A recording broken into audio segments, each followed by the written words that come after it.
欢迎收看老挝新闻。今天是2025年3月13日星期四，佛历4月上15。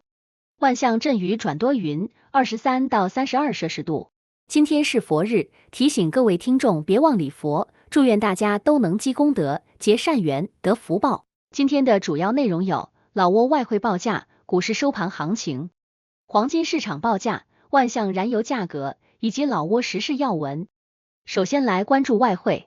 根据老挝外贸银行最新公布的今日外汇价格，美元的银行买入价为21360基普，较上一个交易日上涨10基普，涨幅0.05%。泰铢的银行买入价为626.41基普，较上一个交易日下跌0.27基普，跌幅0.04%。人民币的银行买入价为2916基普，较上一个交易日下跌2基普，跌幅0.07%。再来关注股市行情。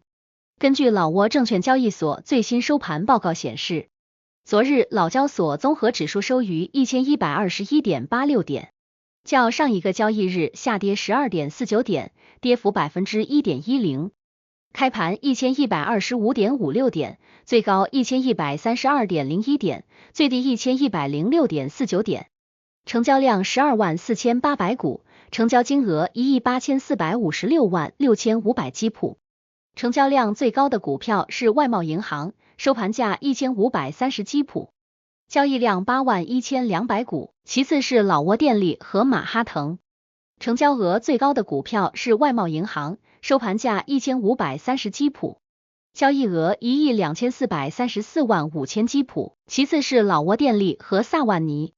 接着关注黄金价格。根据老挝 PV 黄金最新公布的价格，重量为1铢的黄金金条，每根售价是3076万基普，较上一次报价上涨25万基普，涨幅0.82%。然后关注今天的万象油价。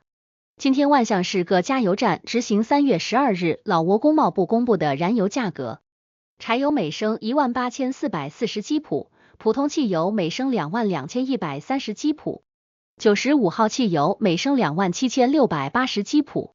相较于上一次工贸部公布的燃油价格，本轮调价柴油价格下跌340基普，跌幅1.81%。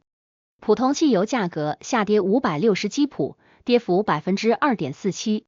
95号汽油价格下跌960基普，跌幅3.35%。接下来一起关注时事要闻。一、总理视察占塞县推动经济社会发展。3月11日，总理宋塞西潘敦率团视察阿达颇省占塞县，推动当地经济社会发展。阿达颇省省长旺通孔马尼及省县村领导热情接待。上午，总理走访旺塔村，了解农业、养殖及教育医疗情况。总理肯定了当地政府减贫成效，要求打击毒品、非法砍伐等问题，保护水源森林，发展潜力产业，并捐赠物资支持发展及学生用品。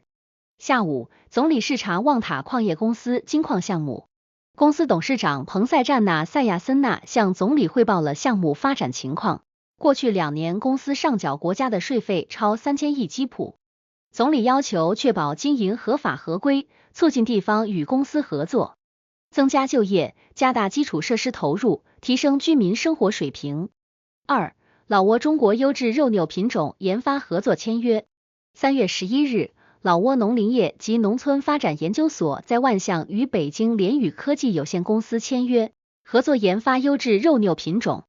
项目利用中国原著种牛，通过人工受精改良本地牛，提升肉质、体重及经济效益，适应环境，支持农户及农场养殖，推动出口中国。签约方包括研究所代所长佩马尼塞章塞亚萨及中方公司董事长王孔阳、农林部副部长及凯辛纳翁等领导在场见证。三、华潘省南马河夸乌大桥建设项目在阿德县帕村启动。3月11日晚，在华潘省阿德县帕村举行了夸乌大桥建设项目的开工仪式。华潘省省长坎佩塞松佩出席了仪式，省县领导、项目承建公司代表以及当地村民共同参与。该桥横跨南马河，全长162米，宽2.4米，主要采用钢结构。两端设有钢筋混凝土支柱以支撑桥梁。项目总造价超过90亿基普，由老挝政府出资。承建方为本塔维集团，预计工期为8个月。该桥将取代当地村民每年搭建的竹桥，旨在为帕村及周边村民和学生提供更安全、便捷的出行条件。4. 副总理视察金矿开采与加工项目。3月11日，老挝副总理兼中央政治局委员詹沙蒙占雅拉率团视察了位于川矿省拜格县南鹅村的麦派金矿公司的金矿开采与加工项目。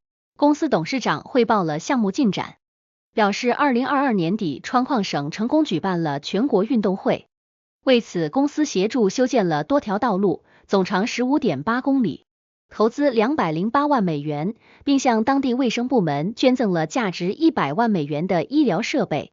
此外，公司还提交了开发南鹅村金矿的申请，计划进一步扩大开采规模。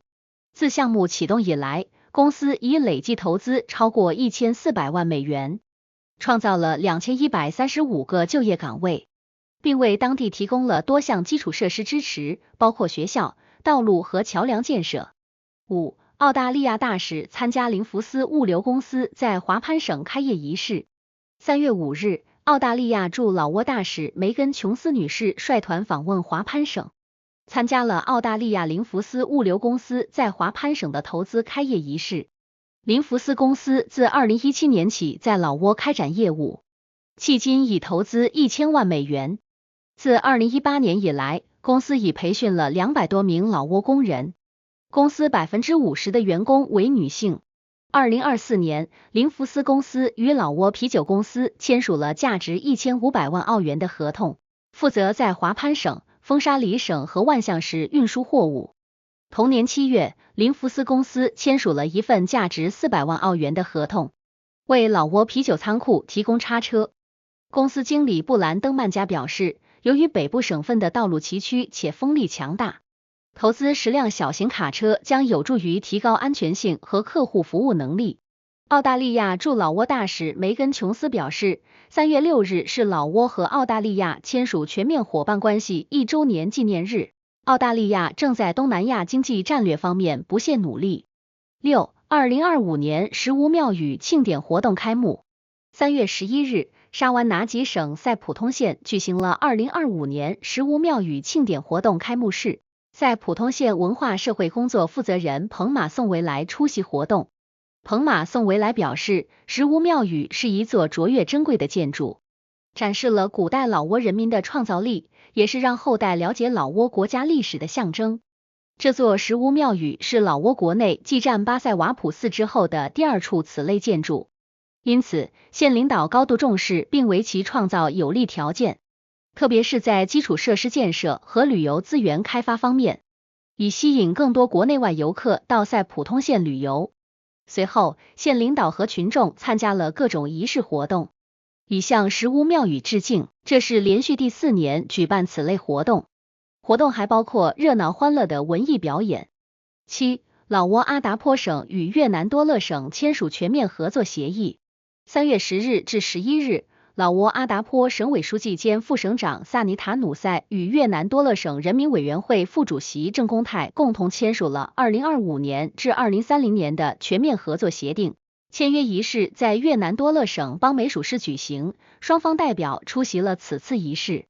此次签署旨在进一步加强两国政府及人民之间的传统友谊、特殊团结和全面合作关系，特别是促进越南多乐省与老挝阿达颇省的友好合作迈向新高度。期间，代表团还参加了多项活动，包括庆祝多乐省解放50周年以及参加第9届邦美属咖啡节。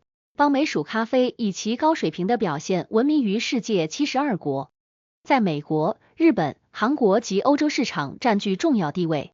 8. 万象快速公交系统建设项目新进展。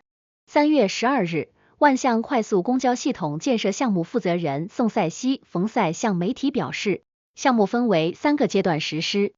第一阶段从凯旋门至450环岛已经完工，第2阶段从450环岛至东都红绿灯路段也已基本完工，第3阶段从东都红绿灯至国立大学3岔路口，目前完成度超 58%，预计年底全线贯通。项目克服电力系统改造、地下管道迁移等难题，建成后将显著缓解城市交通拥堵，提升出行效率。项目负责人呼吁市民配合施工，注意交通安全。以上就是今天的老挝新闻，欢迎点赞、评论和订阅，我们明天见。